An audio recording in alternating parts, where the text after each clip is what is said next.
Hi అండి, నమస్తే. Welcome to the kitchen. ఈరోజు మన రెసిపీ వచ్చేసి కమ్మనైన పల్లి కారప్పొడి.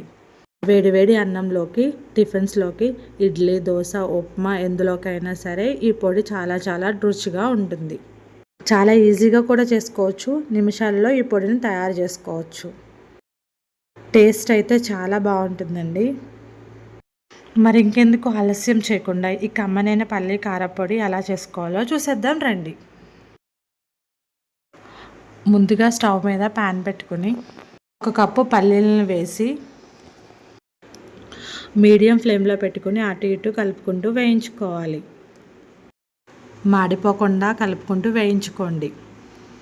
పొట్టు ఈజీగా సపరేట్ అయ్యేంత వరకు కలుపుకుంటూ వేయించుకోవాలి. మరీ ఎర్రగా వేయించవద్దు. చూడండి, ఈ విధంగా పొట్టు ఈజీగా వచ్చేస్తే సరిపోతుంది. ఇలా వేయించుకొని తీసి పక్కన పెట్టుకోండి.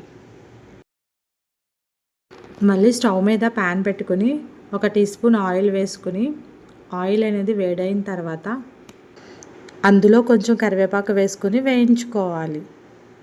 కరివేపాకు ముందే కడిగేసి తడి లేకుండా ఆరబెట్టుకోండి. త్వరగా వేగిపోతుంది. ఇది బాగా క్రిస్పీగా అయ్యేంత వరకు కలుపుకుంటూ వేయించుకోవాలి. కరివేపాకు హెల్త్కి చాలా మంచిదండి. మీరు ఏ కారప్పొడి చేసుకున్నా ఈ విధంగా కొంచెం కరివేపాకు వేసుకోండి. కరివేపాకు వేగిపోయిన తర్వాత ముందుగా వేయించుకున్న పల్లీలను కూడా ఇందులోకి వేసేసుకుని ఇందులో కొంచెం చింతపండు వేసుకుని, చింతపండు మరీ ఎక్కువ వేసుకోవద్దు, కొంచెం వేసుకోండి. చిన్న నిమ్మకాయ సైజ్ అంత వేసుకుంటే సరిపోతుంది. చింతపండు వేసిన తర్వాత 2-3 నిమిషాలు వేయించుకోవాలి. ఇలా వేయించుకుంటే మనం గ్రైండ్ చేసినప్పుడు చక్కగా కలిసిపోతుంది. ఇందులోకి 1 టీ స్పూన్ జీలకర్ర వేసుకుని 2 నిమిషాలు వేయించుకొని స్టవ్ ఆఫ్ చేసేసుకోండి. ఇప్పుడు ఇందులోకి 1/2 కప్పు కారం వేసుకోవాలి. స్టవ్ ఆఫ్ చేసిన తర్వాతనే కారం వేసుకోవాలి. ఒకసారి అంతా బాగా కలిసేలాగా కలుపుకోండి.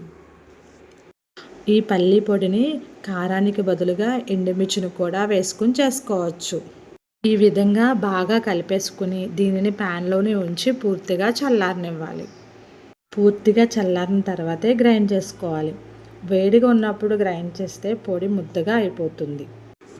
ఇలా పూర్తిగా చల్లారిన తర్వాత మిక్సీ జార్లోకి వేసుకుని ఇందులో రుచికి సరిపడా ఉప్పు వేసుకుని మధ్య మధ్యలో ఆపుకుంటూ గ్రైండ్ చేసుకోవాలి. ఈ విధంగా సగం నలిగేంత వరకు గ్రైండ్ చేసుకోండి. ఇప్పుడు ఇందులోకి 2 వెల్లుల్లి గడ్డలు పైన పొట్టు లైట్గా తీసేసి వేసుకోండి. మధ్య మధ్యలో ఆపుకుంటూ గ్రైండ్ చేసుకోవాలి. కొంచెం పలుకుగా ఉండేలాగా గ్రైండ్ చేసుకోవాలి. మరీ మెత్తగా గ్రైండ్ చేయవద్దు. ఈ విధంగా పలుకుగా గ్రైండ్ చేసుకుంటేనే పొడి బాగుంటుంది. ఒకసారి టేస్ట్ చెక్ చేసుకొని సాల్ట్ ఏమైనా తగ్గితే కొంచెం వేసి కలుపుకోవచ్చు. పొడి గ్రైండ్ చేసినప్పుడు ఘాటుగానే ఉంటుందండి. 2 రోజులకి చప్పబడిపోతుంది. అందుకే పొడి కొట్టుకున్నప్పుడు ఘాటుగానే కొట్టుకోవాలి.